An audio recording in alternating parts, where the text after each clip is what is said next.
Hello students, welcome to another video lecture about cardiac cycle. आज हम इस heart function के बारे में बात करेंगे कि किस तरह हार्ट जो है डीऑक्सीजनेटेड ब्लड और ऑक्सीजनेटेड ब्लड को किस तरह जो है सर्कुलेट करता है। हमारे पास जो जब भी हार्ट जो है रिलैक्स फॉर्म में होता है ड्यूरिंग रिलैक्सेशन, ये ब्लड जो है through inferior vena cava and superior vena cava right atrium तक आता है ड्यूरिंग रिलैक्सेशन। लेकिन ये क्या होता है, डीऑक्सीजनेटेड ब्लड होता है। राइट एट्रियम जो है यहाँ पर स्पेस ज़्यादा होता है ड्यूरिंग रिलैक्सेशन। ब्लड जो है यहाँ पर जमा होना शुरू होता है और इसके बाद जो है ब्लड राइट वेंट्रिकल की तरफ आता है।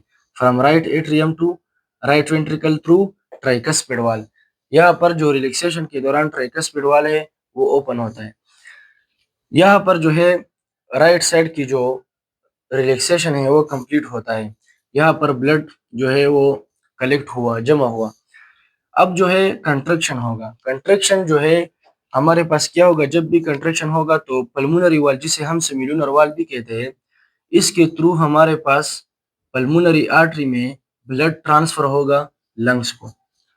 तो जब भी कंट्रैक्शन होगा तो पल्मोनरी वॉल क्या होगा, ओपन होगा, जिसे हम सेमिलुनर वॉल भी कहते हैं। ये जो है पल्मोनरी आर्टरी के थ्रू ट्रांसफर होगा लंग्स को फॉर द गैसियस एक्सचेंज के। ये कार्बन जो डीऑक्सीजनेटेड ब्लड है जिसमें कार्बन डाइऑक्साइड है वो ऑक्सीजनेटेड ब्लड में कन्वर्ट हो जाए, क्योंकि लंग्स में हमारे पास जो ऑक्सीजन है वो होता है और जो डीऑक्सीजनेटेड ब्लड है वो ऑक्सीजनेटेड में कन्वर्ट कर देता है। तो हमारे पास एक है right pulmonary artery and left pulmonary artery. ये only artery in the body है कि हमारे पास ये जो है डीऑक्सीजनेटेड ब्लड को सप्लाई करता है। Other side of the body जो है, other part of the body, उसमें जो आर्टरी होता है वो ऑक्सीजनेटेड ब्लड को ट्रांसफर करता है। लेकिन हार्ट में जो पल्मोनरी आर्टरीज है ये हमारे पास क्या करता है, डीऑक्सीजनेटेड ब्लड को लंग्स की तरफ ट्रांसफर करता है। और यहाँ पर इस तरह पल्मोनरी वेन भी है। पल्मोनरी वेन जो है हमारे पास यहाँ पे क्या करता है कि ऑक्सीजनेटेड ब्लड को लंग्स की तरफ से हार्ट की तरफ ट्रांसफर करता है।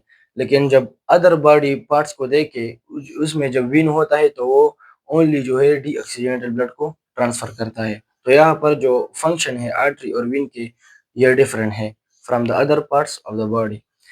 तो यहाँ पर जो है कंट्रैक्शन के दौरान राइट पल्मोनरी आर्टरी को से राइट लंग्स तक ब्लड जो है डीऑक्सीजनेटेड ब्लड ट्रांसफर होता है और जो लेफ्ट पल्मोनरी आर्टरी है वो लेफ्ट लंग को ब्लड जो है डीऑक्सीजनेटेड ब्लड वो सप्लाई करता है। तो इसके बाद क्या होगा कि जब भी डीऑक्सीजनेटेड ब्लड जो है वो ऑक्सीजनेटेड ब्लड में कन्वर्ट हो जाए तो उसके बाद क्या होगा कि ये ऑक्सीजनेटेड ब्लड वापस जो है हार्ट की तरफ आता है। लेकिन ये लेफ्ट साइड पे आता है, क्योंकि हमारे पास जो डीऑक्सीजनेटेड ब्लड होता है ना, उसके लिए सिर्फ जो है हार्ट का राइट पोर्शन होता है और जो ऑक्सीजनेटेड ब्लड है उसके लिए ओनली जो है left side of the heart जो है वो फंक्शन करता है। तो जब भी हमारे पास ब्लड आता है oxygenated blood right left lung से भी और राइट लंग से भी, किसके किसके जो थ्रू आता है, right pulmonary vein and left pulmonary vein के थ्रू। तो ये ब्लड आता है कहाँ पे जमा होना शुरू होता है, लेफ्ट एट्रियम में, क्योंकि रिलैक्सेशन के दौरान ये एट्रियम जो है उसमें स्पेस ज्यादा होता है और यहाँ पर ब्लड जो है वो जमा होना शुरू होता है। फिर एक फोर्स के थ्रू हमारे पास जो है ये ब्लड थ्रू मिट्रल वाल, बाइकस्पिड वाल जिसे हम कहते हैं, इसके थ्रू लेफ्ट वेंट्रिकल में आता है ड्यूरिंग रिलैक्सेशन। यहाँ पर जो left side of the heart है ना, उसमें रिलैक्सेशन जो है वो कंप्लीट होता है। रिलैक्सेशन के बाद क्या होता है, हार्ट में कंट्रैक्शन होता है। तो कंट्रैक्शन में हमारे पास जो आयोटिक वाल है ना वो ओपन होता है, ये ओपन हो जाता है और इसके थ्रू हमारे पास आयोटा में ब्लड जो है ट्रांसफर होता है। जब भी यहाँ पर ब्लड आया आयोटा में तो आयोटा से फिर जो है all part of the body में ट्रांसफर होता है ये ब्लड। तो इस तरह हमारे पास जो हार्ट है ना वो फंक्शन करता है।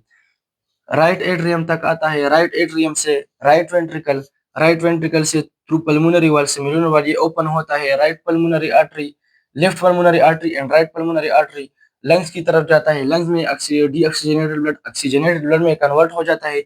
ऑक्सीजनेटेड ब्लड जो है फिर pulmonary vein, right and left pulmonary vein के थ्रू क्या होता है, लेफ्ट एट्रियम में आता है। लेफ्ट एट्रियम के थ्रू जो है लिमिट्रल वाल के थ्रू ब्लड जो है वो लेफ्ट एट्रियम से लेफ्ट वेंट्रिकल में चला जाता है, और लेफ्ट वेंट्रिकल से फिर जो है सिमिलुनर वाल जो सॉरी आयोटिक वाल है, उसके थ्रू हमारे पास क्या होगा, आयोटा में ब्लड जाता है, और आयोटा से फिर पूरे बॉडी में जो क्या करता है, ब्लड जो है वो ऑक्सीजन ब्लड ट्रांसफर करता है। ये हमारे पास कार्डियक साइकिल है जो सेल्फ सर्कुलेशन के बारे में है।